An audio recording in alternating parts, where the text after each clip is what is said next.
The technology companies, entertainment companies, their job is to create as least amount of friction as possible.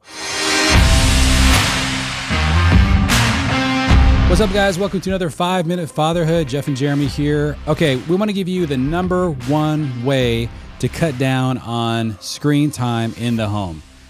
There's so many ways, lots of tips. We're going to go into this one a little bit deeper. I would say that I believe this is the one that sort of comes first, and that is if you want to cut down screen time, you have to make it inconvenient.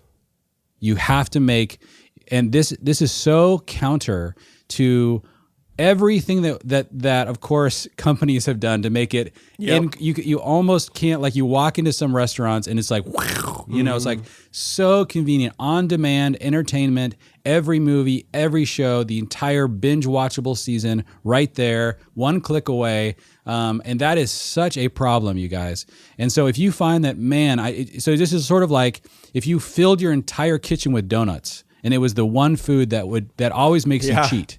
You know, if you had somebody come in and you had a dieting coach, what they would say is, don't have donuts in your house, right? Yep. Like, you can't take it. Like, you can't resist it. And so this is really, it's interesting. A lot of people have a very strong negative reaction sometimes when we say, make it really inconvenient. Cancel that subscription. Make it so that you have to order the DVD. I remember when we first, we had to when we were first watching movies, when we first got married and started having kids, there was a TV at the church, and to actually watch something, I had to pick up the TV with its VCR, drive it home, put it up on a stand, plug it in, find that, it took like 15 steps. It was incredibly inconvenient. We still watched a movie like every week. It was awesome. I love watching movies, but it was so hard to do that we never did it on accident.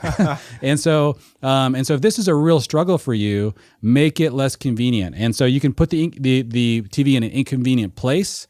That's one way to do it. You can get rid of on-demand sort of subscriptions that are causing you, or you could decide, like, there's only 2 months of the year that we have Netflix or something like that. One thing we've done show buddies. Like, we told our kids, you can only watch a show if you can convince another sibling during these times, and then you have to agree, and then you can only watch one. There's a lot of inconvenience there that makes it really hard to do. Scheduling watching times, we've given you guys a lot of these tips, but the basic idea, this, I know James Clear talks about this in his Atomic Habits book, is that if you want to make good habits really easy or really consistent, make them easy. And if you want to get rid of bad habits, you have to make them inconvenient. So I would say that's the number one thing. How are you, if you're finding that you have too much screen time, how are you going to make it less convenient? That's a really simple sort of idea. And it's sometimes really easy to do, but a lot of times we just don't want to do it. But Jeff, what are your thoughts? Yeah, and I think another way to think about it, which is the same thing but a different way, is the technology companies, entertainment companies.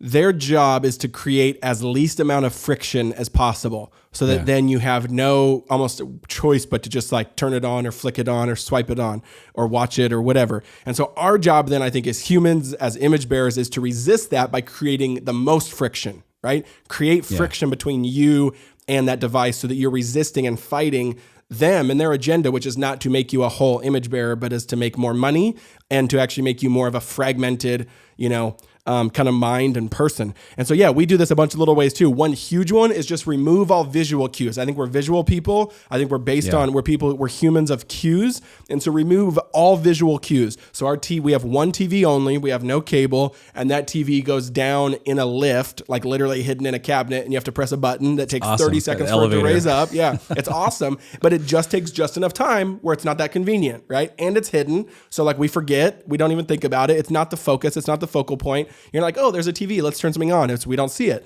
Same thing with all the other devices with our kids. None of our devices, there's literally like we, have a couple 1,000 square foot house, and devices are never out there. They're always in one cupboard in my office, the iPads and the phones, and they're always plugged in. And if we want it, we call it like they're leashed. Like you have to go to the leash and get it and take it out and make a call or make a text.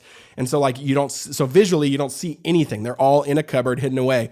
Another one is turn your devices off for blocks. So like I try to turn my phone off right when we're about to start dinner, and I won't turn it back on until like when the kids go to bed. So there's a really solid couple hours right there of just like, I'm only with the family, only leaning into them, only leaning into kind of that present moment. And as you know, that's a lot of friction to turn on an iPhone, because I can't just go look, who texts me? It's like, I got to turn it on. It's got to do the boot up. It's got to do that Apple signal. It takes like a minute, right? So it's like, that's just enough where it's annoying. So I don't do it. But if it was on, I would probably just go check it or pull it out of my pocket. So yeah, just create more friction. And this isn't just for creating friction's sake, but everything me and Jeremy are saying is so that you can be more present, I think be more whole, lean into Jesus more, be more aware of his spirit and the moments he wants to give you as a father in your home, to your family. And it is for your blessing and for your good.